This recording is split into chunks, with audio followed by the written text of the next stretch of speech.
kemerdekaan, saudara. Al-Habib Ali bin Abdurrahman Al-Habsyi Kuitang, beliau yang memfatwakan ketika tanggal 17 Agustus Soekarno membacakan teks proklamasi mendeklarasi daripada kemerdekaan Indonesia. Beliau di hari Jumat itu, ba'da Jumat beliau fatwakan, sekarang saya fatwakan setiap tanggal 17 Agustus wajib pasang bendera merah putih di rumah-rumah kalian. Siapa yang nyuruh? Itu fatwa Habib Ali bin Abdurrahman Al-Habsyi Kuitang. Bendera merah putih, siapa yang memberikan instruksi kepada Bung Karno untuk merah putih? Siapa yang memberikan instruksi kepada Bung Karno untuk membuat bendera merah putih sebagai bendera Indonesia? Itu adalah fatwa Al-Habib Idrus bin Salim Al-Jufri Palu Al-Khairat.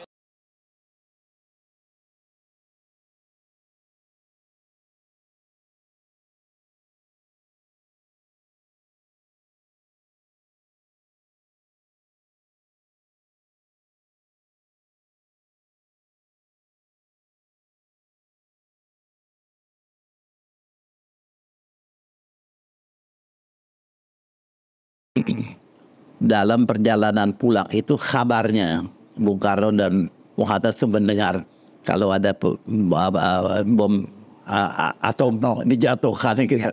Ini apa benar dan sebagaimana pelan-pelan Bung Karno membisikkan sesuatu kepada Bung Hatta, yaitu kalau demikian kita percepat kemerdekaan, karena sebelumnya itu kira-kira izin daripada penyelenggaraan kemerdekaan ini nanti pada bulan September gitu ya, pokoknya jauh deh. Jadi lebih cepat lebih bagus. Kapan? Itu tanggal 16 Agustus.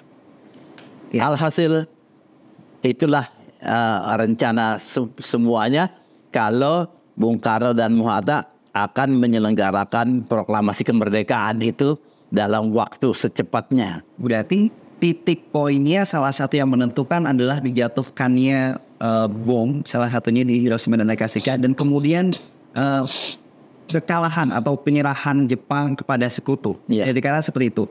Kemudian yang merubah suasana saat itu menjadi beda. Jadi beda. Baik, ini masuk tadi seperti yang disampaikan Pak Kandar dalam sambutan ya. Paling tidak kalau kita berbicara proklamasi itu ada 5 peristiwa yang mungkin nanti akan kita bahas secara mendalam. Yang pertama adalah tadi pembentukan Badan Penyelidik Usaha-Usaha Persiapan Kemerdekaan, kemudian dilanjutkan PPKI. Yang kedua adalah Jepang menyerah.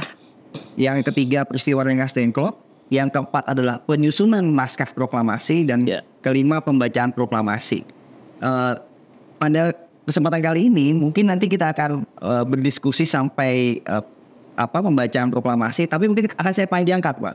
Sampai ke Nikada. Gitu. Baik, setelah Jepang menyerah pada tanggal 15 Agustus, kita tahu itu kemudian menjadi titik perubahan bagaimana golongan muda saat itu mendengar informasi dari radio, kemudian mendesak Soekarno-Hatta untuk segera memproklamasikan kemerdekaan.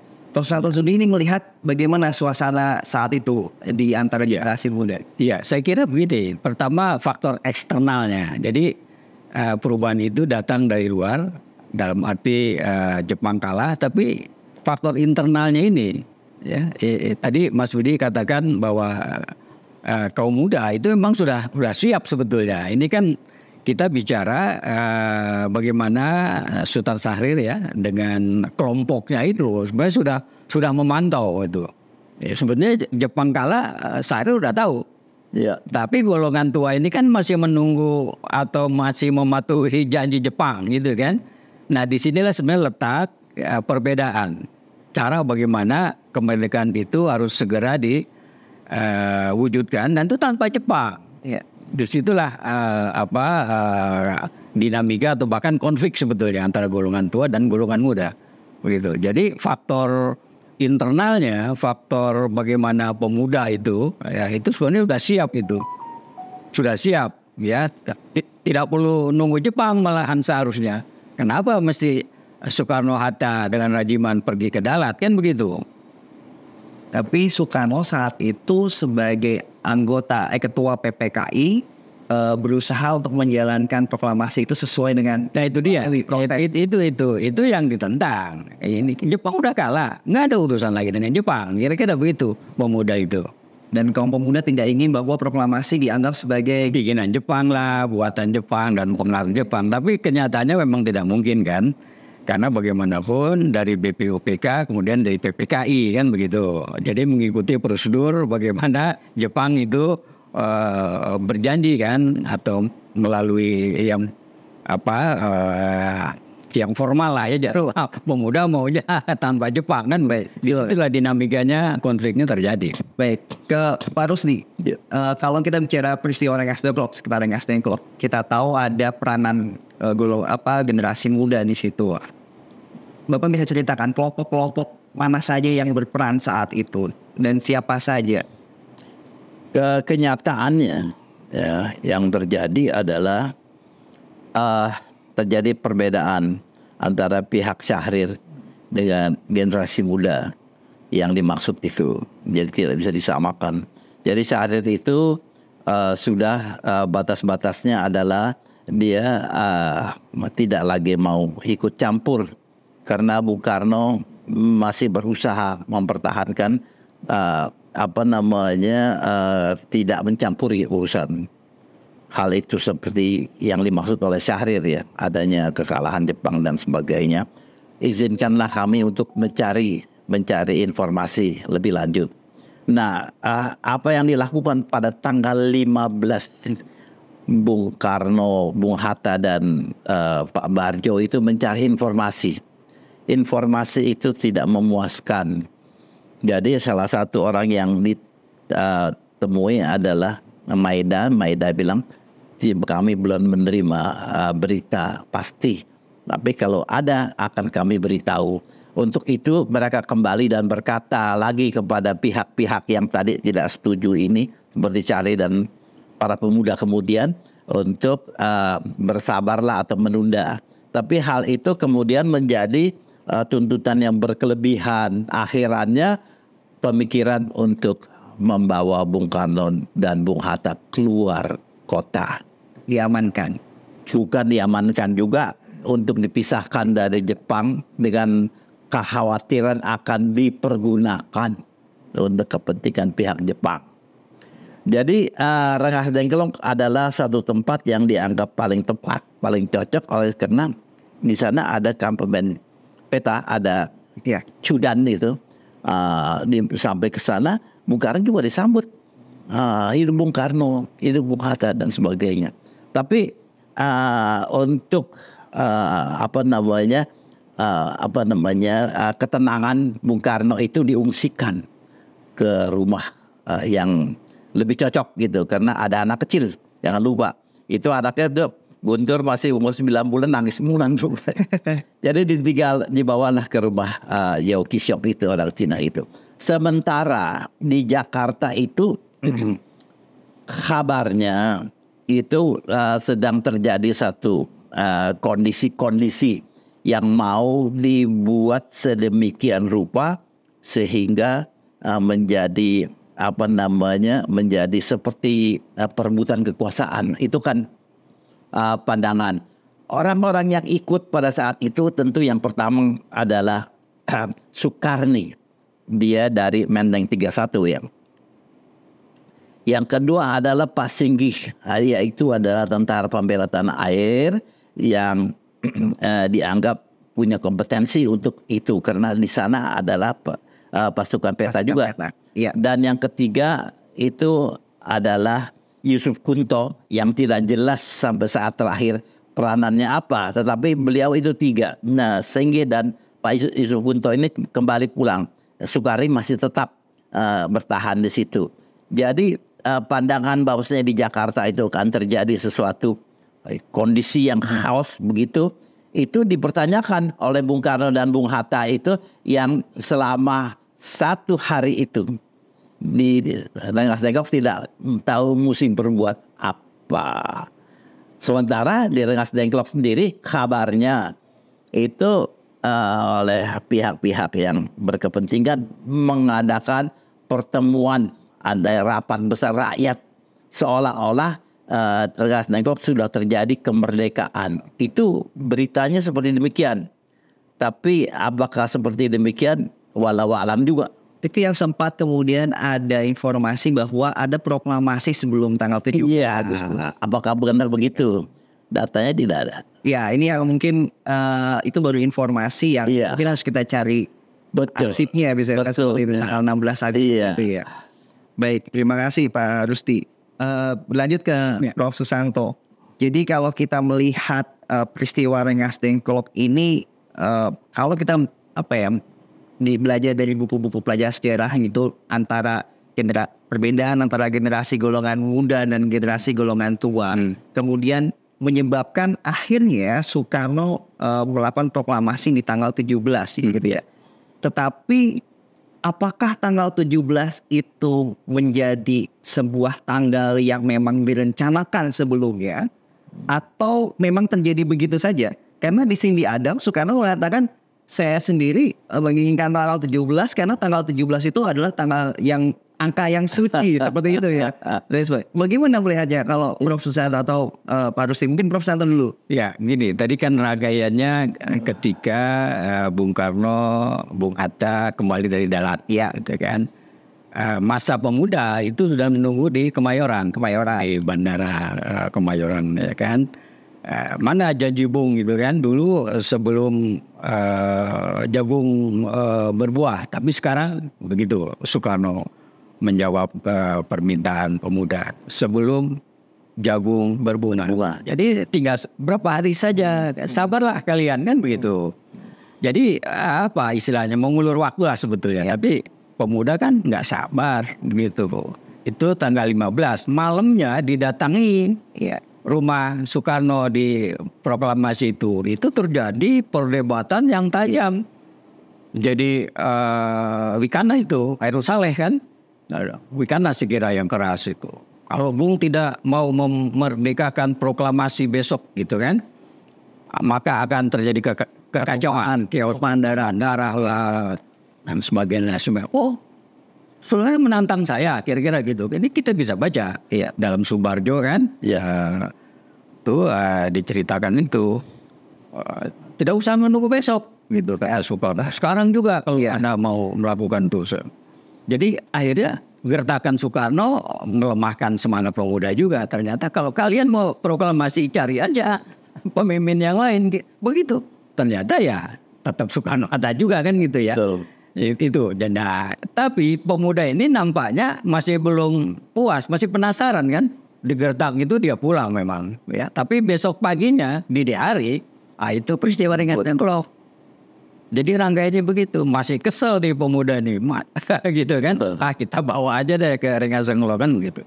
Nah pagi itu Hatta itu kan sudah menyurati atau mengundang begitu ya anggota PPKI untuk bersidang, tapi nggak ada orang.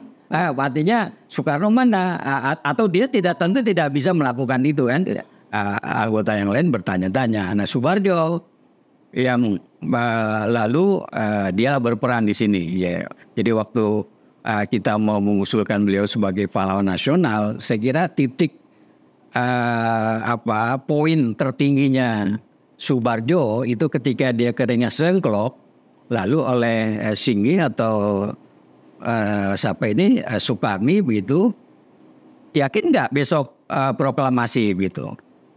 Menjamin. Jaminannya leher saya. Gitu. Itu ada di dalam lahirnya Indonesia kan, lahirnya Republik Indonesia. Jadi coba sesuatu apa yang tidak lebih daripada nyawa gitu dipertaruhkan untuk sebuah tindakan itu luar biasa Subarjo. Baik. Yakin besok. Dan memang tanggal 17, jadi apakah 17 itu sudah dipilih? Kita lihat ini itu kan Soekarno ngomong kemudian. Iya, itu, benar. Itu beda, postmortem namanya itu. Gimana? Jadi Bung Karno itu belum ada pikiran untuk menetapkan tanggalnya 17 atau berapa aja gitu ya. Tetapi ketika Pak Barjoy datang, maksudnya kan untuk menjemput Bung Karno, Bung Hatta, itu ada kesan bahwasanya Pak Barjo ini lebih tahu dari mereka berdua. Yang pertama-tama ditanyakan mengenai Jepang. Pak Barjo bilang, ya betul, Jepang berbeda dengan tanggal 15 di mana mereka masih mencari informasi itu, sekarang sudah ada kepastian. Kalau Jepang itu memang sudah menyerah pada tanggal 15. Bung Karno langsung memutuskan kalau demikian besok kita proklamasi. Ini yang dari dialog itu. Jadi semuanya merasa semuanya sudah tercapai. Tetapi pada saat itu rapat dipimpin oleh Chudanco ya, pimpinan dari kampen itu yang namanya Pak Subeno, Chudanco Subeno itu agak mendesak seperti ceritanya Pak Santo itu mendesak kepada Pak Barjo. Bagaimana kalau seumpamanya proklamasi tidak jadi besok begitu? Itu Pak Jarlo bilang tembak saya kalau tidak kejadian seperti Ya, ini fakta menarik tadi yang disampaikan bahwa ada peranan dari Ahmad Subarjo yang dikatakan luar biasa, menjamin bisa dikatakan bahwa tanggal 17 atau keesokan harinya dipastikan menjadi proklamasi. Menarik. Iya, baik, sahabat Asip, tadi kita sudah bicarakan sekitar Rengas Dengklok ya. Kita akan maju ketika proses detik-detik merumuskan proklamasi yang kita tahu di rumah Laksamana Maeda. Bagaimana mungkin bisa digambarkan kegentingan atau mungkin bagaimana saat itu dengan kesederhanaannya seperti apa saat itu? Apalagi saat itu kan kita tahu bulan puasa, kemudian dini hari, habis dari setelah Rengas Dengklok, tentara Jepang juga masih banyak dan lain sebagainya, dan itu merumuskan sebuah naskah yang begitu penting gitu kan. Kalau kita menyamakan dengan Amerika Declaration of Independence gitu kan, tanggal 4 Juli gitu kan, dan saat itu mungkin tidak ada persiapan sama sekali. Nah itu bagaimana mungkin bisa menceritakan Pak Rusdi? Jadi yang pertama dari semua itu adalah rencana semula yang sudah dipersiapkan oleh Bung Hatta. Tanggal 16 ini PPKI itu akan bersidang, tepatnya adalah di Hotel The Indies. Karena mereka tinggal di situ. Ya. Bagiannya semua, hampir semua. Nah itu tidak diizinkan oleh pihak hotel. Karena sudah jam malam. Ya. Gitu, cari tempat yang lain saja. Kepada siapa? Nah ini banyak sumber. Ada yang bercerita atau yang menjelaskan kalau itu adalah Pak Barjo yang berbicara dengan Maeda. Tapi ada juga cerita Bung Hatta lah yang menelpon Maeda. Gak tahu yang mana yang pasti. Ada 2 buku yang ditulis oleh 2 orang yang agak berbeda dalam persoalan ini. Tapi faktanya akhirannya memang di tempatnya Pak Maeda. Iya. Tapi sebelum itu Bung Karno atau Bung Hatta ini orang yang sangat saklek ya. Ini kan udah pernah ketemu Terauchi. Enggak. Kita mesti tanya juga pihak Jepang nih, bagaimana selanjutnya. Nah itulah mereka akhirannya tidak mungkin ke Jenderal Yamamoto, dukung Seka, makanya ke tempat stafnya dia yang namanya Jenderal Nishimura. Dekat tuh, rumahnya dekat tuh. Dan Jenderal Nishimura seperti tertulis dalam buku, bilang kemana saja tuan-tuan, dari pagi kagak ada dan sebagainya. Lalu Bung Karno tidak banyak bercerita untuk itu. Untuk itulah kami datang untuk mempertanyakan mengenai janji dalam. Bung Karno, Jenderal Nishimura bilang, tidak bisa lagi status quo. Harus dipertahankan. Itulah keinginan dari pihak sekutu. Jadi hal itu membuat semuanya menjadi terhambat semuanya kan. Sampai-sampai Bung Hatta bilang, apakah ini janji seorang samurai gitu ya, yang menjilat ludahnya kembali kepada musuhnya dan sebagainya. Itu ada cerita dalam bukunya Bung Hatta. Akhirnya mereka bilang, dengan atau tanpa Jepang kami terus akan melanjutkan proklamasi kemerdekaan. Langsung ke rupanya faedah itu, karena orang PPKI sudah kumpul di situ, sudah kumpul di sana. Nah, naskah itu mulailah disusun. Dari seperti diorama yang ada sekarang, 3 orang yang duduk di meja dalam itu. Karena di meja depan itu yang banyak orang, bukan di situ. Tapi di meja dalam itu 3 orang. Jadi Bung Karno, Bung Hatta, dan Pak Barjo. Untuk menulis mengenai proklamasi, tulisan tangan. Nah, tulisan tangan ini pernah diperdebatkan banyak ya. Mana yang lebih penting? Tulisan tangan atau ketikan Pak Sayuti? Banyak orang yang berpendapat tulisan tangan lebih penting karena disitulah munculnya daripada pemikiran-pemikiran yang ada di pikiran masing-masing gitu ya. Penulis adalah Bung Hatta yang itu adalah menulisnya adalah Bung Karno. Yang mendiktikan Bung Hatta. Pak Barjo di mana? Ini yang sangat menarik menurut pendapat saya.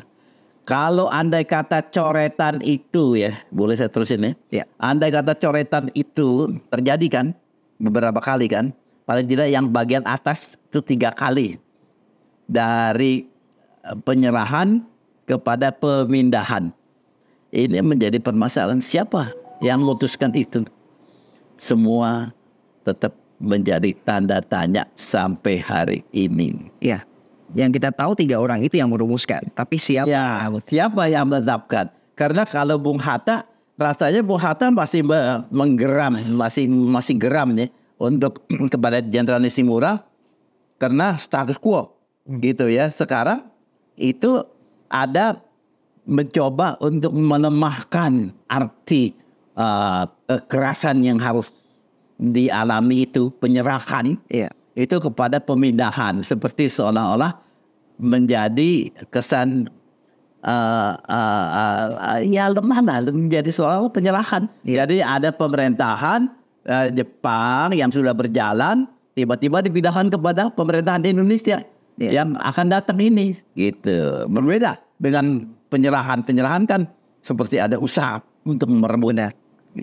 Baik, tapi apakah teks proklamasi itu sebenarnya sudah disusun dulu sebelumnya? Sebelum ada beberapa informasi kan bahwa di tanggal 22 Juni di Piagam Jakarta itu ada kalimat yang kemudian digunakan, yaitu maka rakyat Indonesia dengan ini menyatakan kemerdekaan. Itu yang kita gunakan di kalimat awal proklamasi. Sebetulnya Bung Hatta itu yang dianggap tahu, makanya beliau mendiktekan. Tapi untuk meminjam naskah aslinya BPUPK itu susah malam itu. Iya. Jadi ada yang bawa juga, ada bawa. Jadi yang ingat-ingatan itu. Ya jadilah seperti itulah. Baik, terima kasih. Prof. Susanto Sudi, Hatta pun beberapa informasi mengatakan bahwa kalimat awal itu adalah kalimat menyatakan kemerdekaan, tapi kalimat yang berikutnya bahwa Hatta mengatakan ini tidak cukup, kita harus mengatakan kemerdekaan pada pelaksanaan yang nyata. Bagaimana penyerahan kekuasaan, makalah muncul kalimat yang kita tahu kalimat setelahnya ya, dengan cara seksama dan tempo yang sesingkat-singkatnya seperti itu. Nah, kalau Prof. Santo Sudi melihat, kita mungkin menganggap bahwa beberapa orang mungkin menganggap bahwa kalimat proklamasi itu sangat sederhana, pendek gitu, tapi penuh makna sebenarnya. Nah, menurut Prof. Santo Sudi seperti apa? Iya, betul. Jadi memang itu kan diambil dari pembukaan kan, Undang-Undang Dasar kan. Kami bangsa Indonesia dengan ini menyatakan kemerdekaan kan gitu. Nah, memang kalau baru satu kalimat itu menurut Hatta mana pengalihan atau pemindahan atau penyerahan itu berlangsung begitu kan, dari Jepang ke Republik yang baru ini. Begini, saya jadi ingat dulu ada sarjana Jepang yang sengaja mau meneliti betul kata-kata itu apa. Saya juga nggak begitu nampak sekali apakah itu penyerahan. Kalau dicoret, coba kita perhatikan lagi nih, apa dugaan kita itu penyerahan. Kalau itu penyerahan, itu Jepang pasti nggak mau. Tadi yang disampaikan Pak Husin ya, Pak Rusdi ya, itu dia nggak mau menyerahkan itu karena Jepang memegang status quo kan, jadi nggak boleh ada perubahan pemerintahan begitu. Jadi memang bahasa halusnya pemindahan. Saya kira ini bahasa yang diplomatis, tetapi kemudian yang penting adalah makna dari pengalihan lah atau itu berlangsung. Jadi memang ini ide dari Hatta, sebab Hatta sudah berpikir jauh Karena konsekuensi dari apapun namanya tadi ya, sebut saja pemindahan itu artinya memang berpindah kan. Nah ini dengan cara yang lancar, yang halus atau yang keras kan begitu. Nah lalu ada dia sebut sebagai double recurring. Jadi pemerintahan bersifat ganda saja dulu kan. Karena Jepangnya masih pegang senjata, yang militer pegang senjata, ya kan? Yang di pemerintahan dia masih masuk kantor, tapi sudah lesu gitu. Ya, mereka udah gak bersemangat, ya entah kalah, tapi memperlihatkan bahwa dia masih memerintah gitu. Nah pelan-pelan lah, itu. Jadi itu double recurring itu artinya pemerintah yang dua lama ganda begitu, lama-lama digeser pelan-pelan gitu. Nah ini pemuda tidak mau cara begitu, Iya. maka Ikada nanti itu terusannya gitu. Jadi itu yang menarik. Jadi saya kira yang pemindahan itu satu cara yang Jepang nggak merasa juga karena dia nggak mau menyerahkan itu kan. Bukan penyerahan tapi pemindahan. Pemindahan itu udah kata yang pas lah gitu. Baik. Wah ini menarik. Berarti nanti sahabat Asik dicek lagi ada dua teks ya, teks yang tertulis tangan dan juga teks yang diketik. Yang kita tahu yang teks diketik itu yang dibacakan Soekarno ya. Kemudian yang tulisan tangan itu yang juga tersimpan di Arsip Nasional ya, yang pada tahun 93 kalau diserahkan oleh BM Dian. Nah ini yang menarik. Ada cerita apa Pak? Cerita menarik di balik teks asli dari naskah proklamasi itu. Ini kan kembali kepada yang dibujuk di remes-remes oleh Sayuti Melik dibuang ke sampah. Iya. Dipungut kembali oleh Pak BM Diah. Disimpan itu. Nanti baru tahun 90-an ya. Iya, 90. Diserahkan kepada Pak Harto. Ini persoalan adalah seperti yang tadi kita sempat bicarakan. Ini yang penting yang mana? Yang ditulis tangan apa yang ketikan gitu. Yang ketikan sudah final, sudah ditandatangani keduanya oleh Bung Karno. Tetapi yang tulisan tangan ini masih panjang, bisa dibahas gitu, ya. Tapi oke lah, ceritanya adalah proklamasi bisa berlangsung diputuskan. Keesokannya. Tetapi saya sebagai ketua perapatan 10, kami pernah membahas ini secara detail. Antara lain mengenai persoalan penyerahan dan pemindahan tadi. Itu memperlemah kondisi kabarnya ini benar atau tidak, ini perlu dibahas lagi. Itu banyak orang yang tidak setuju. Banyak orang yang tidak terlibat di dalam proklamasi itu. Haji Agus Salim, Ki Hajar Dewantara itu tidak ikut. Bahkan Pak Barjo sendiri tidak datang. Begitu. Yang hadir adalah Bung Karno, Bung Hatta, dan panitia persiapan sebagian. Gitu ya. Tapi proklamasi oke aja, jalan aja gitu.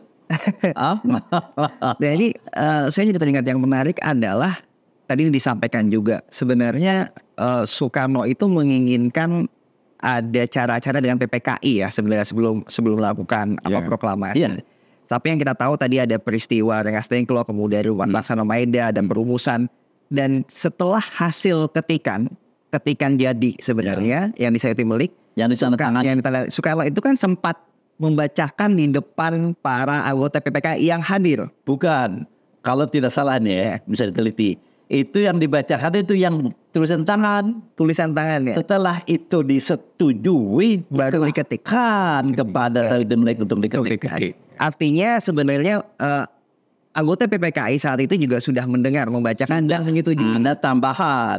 Yaitu Soekarno mengusulkan yang tanda tangan cukup 2 orang saja. Soekarno, Hatta. Ada khusus seperti di Amerika gitu, semuanya tanda tangan. Ada perdebatan di situ ya, siapa yang menandatangani gitu kan? Apakah seluruh yang hadir atau hanya cukup Soekarno, Hatta? Dan itu ide dari Soekarno. Yang hadir pada saat itu pemuda itu Soekarno dan Khairul. Yang lain nggak ada hadir. Iya lucunya mereka nggak hadir besokannya di proklamasi. Kenapa sih? Padahal kalau misalnya mereka menyetujui tanda tangan, nama mereka akan ada di proklamasi ya sebenarnya. Dan juga ada yang lain-lain, Laskar ya. Pokoknya itu kan banyak. berada di halaman Iya. itu rumah Maeda sebetulnya. Oh saat itu saat malam ramai juga. Iya di luar. Ya. Bayangkan kalau semua tanda tangan. Benar. Berapa puluh itu. Mendekati 100 lah ya saya kira. Bisa jadi. Iya. Dan Soekarno pun di Cindy Adams juga mengatakan bahwa kita tidak menyiapkan kertas, pulpen khusus dan lain sebagainya gitu. Kalau di Declaration of Independence kan disimpan tinta penanya gitu. Itu ketika tulisan tangan itu pensil loh. Pensil. Bukan ballpoint, bukan tinta. Pensil.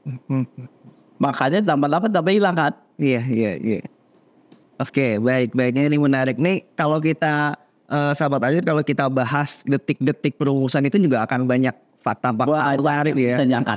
Jadi banyak tulisan soal mesin ketiknya lah, yang sebagainya. Kita pinjam loh dari kedutaan besar Jerman Nazi. Jerman. Ya. Bukan Jerman ini, masih Jerman Nazi. Iya. Jadi ada peranan Jerman juga harus jadi Atau punya itu kanji. Iya. Jepang punya kan. Dan saat itu ada proses keluar dulu untuk ngambil mesin tik. Iya pinjam. Jadi sampai bisa adanya mesin tik huruf Latin itu pihak Maeda itu pinjam tuh. Iya. Baik, menarik. Ini sahabat Asip, jadi ya ada beberapa fakta menarik di sekitar proklamasi. Salah satu tadi mesin tik tadi ya. Iya. Nah, baik, ini kita lanjut ke detik-detik pembacaan proklamasi. Nih, jadi kalau kita bahas panjang memang nih nggak habis nih. Iya.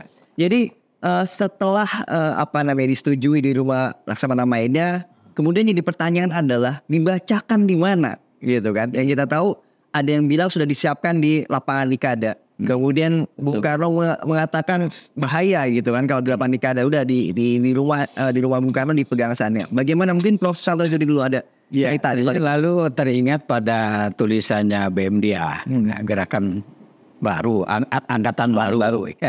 Dia itu salah seorang pemuda yang kecelek. Dia cerita di situ. Dia udah ngayuh sepeda dengan semangat gitu kan, mau dengarkan proklamasi. Memang perginya ke lapangan Nikada. Gitu. Dilihat, wah ini Jepang masih lengkap kempetainya dengan segala sangkurapannya, senjatanya gitu. Dan jadi memang sangat tidak mungkin lah kalau di situ, karena akan terjadi gesekan lah. Pasti karena Jepang tadi diperintahkan untuk menjaga status quo, nggak boleh ada perubahan-perubahan yang berkaitan dengan pemerintahan, kekuasaan gitu. Jadi itu fakta yang jelas bahwa Jepang itu sangat kuat. Ya, jadi tentu yang paling mudah di rumah aja. Akhirnya diputuskan di rumah. Iya, di rumah. Tapi tidak mengurangi makna kan saya kira. Peristiwa itu kan dalam sejarah itu makna sebelum dan sesudah. Jadi artinya kalau proklamasi itu dibacakan lalu sudah itu nggak ada suatu apapun yang menjadikan proklamasi itu berarti bermakna gitu ya, menggerakkan kita semua untuk mengisi kemerdekaan, kan kita harus itu ternyata kan memang dari situlah titik tolak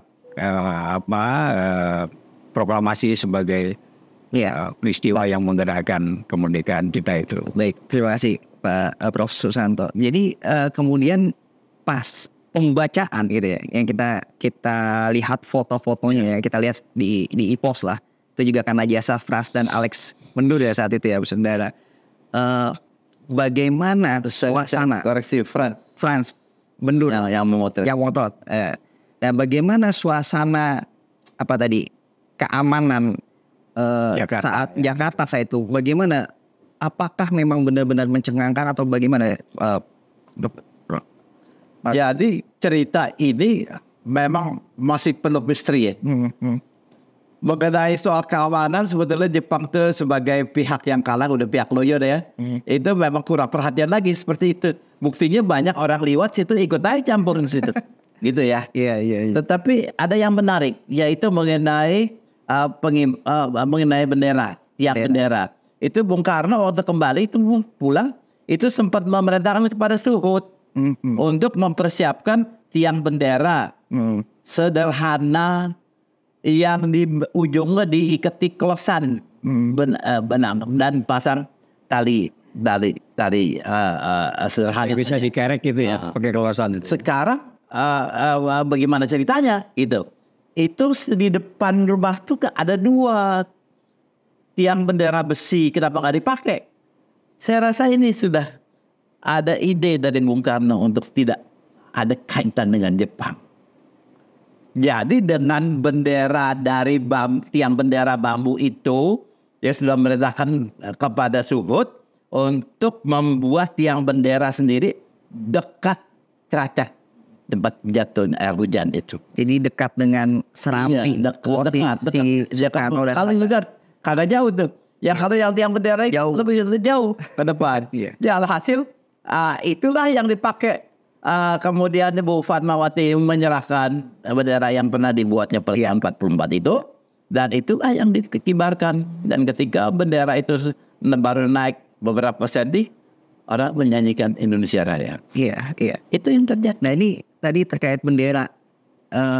Di internet itu kalau kita baca banyak sekali informasi yang mengatakan bahwa bendera yang dijahit itu berasal dari merahnya itu dari Warosoto gitu kan. Ternyata ini berasal dari, kalau saya baca, Lukas Kustario, seorang tentara yang pengalamannya di majalah Intisari tahun 91 gitu. Tapi kalau Fatmawati sendiri di bukunya Catatan Kecil Bersama Bung Karno, dia mengatakan bahwa dia menerima dari perwira Jepang gitu kan, yang merah dan putih yang kemudian dijahit di tahun 44 ketika mengandung Guntur saat itu ya.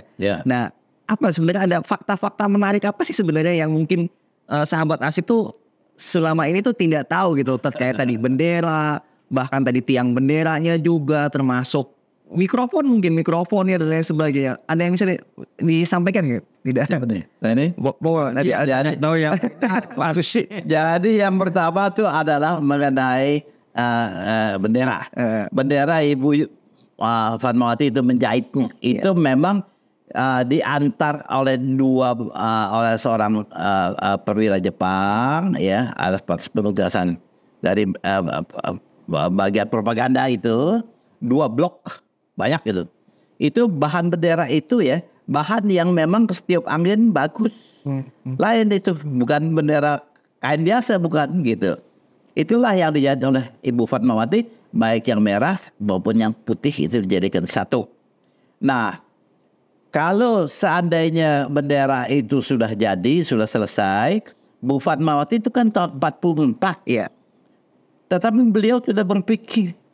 Saya rasa pertimbangan beliau mendapat gelar pahlawan nasional juga salah satunya dari sini, dari bendera itu gitu. Usulan ikut siapkan. Tapi bendera itu oke lah.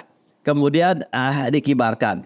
Dan mengenai cerita mengenai itu bahan dari soto dan dari tukang soto dan segala rupa itu bisa kita singkirkan. Banyak sumber-sumber lain. Ibu Fatmawati pernah menulis buku ya mengenai persoalan ini. Dan saya rasa yang jauh lebih penting adalah mengenai persoalan bagaimana bendera itu dipersiapkan. Ada nggak yang ingat pada saat itu ada bendera?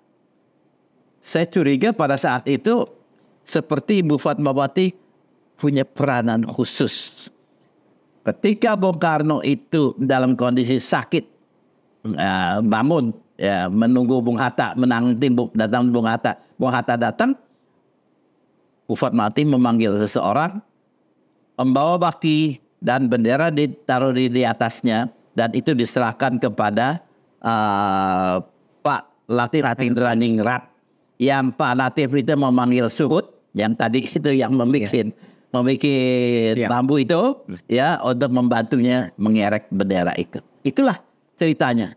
Baik sahabat Asip, jadi tidak benar ya kalau kain bendera itu berasal dari warung soto. Jadi ini harus diluruskan lah gitu kan. Dan yang menariknya tadi bahwa ternyata sudah disiapkan setahun sebelumnya oleh Ibu Fatmawati. Ada foto. Ada foto ya.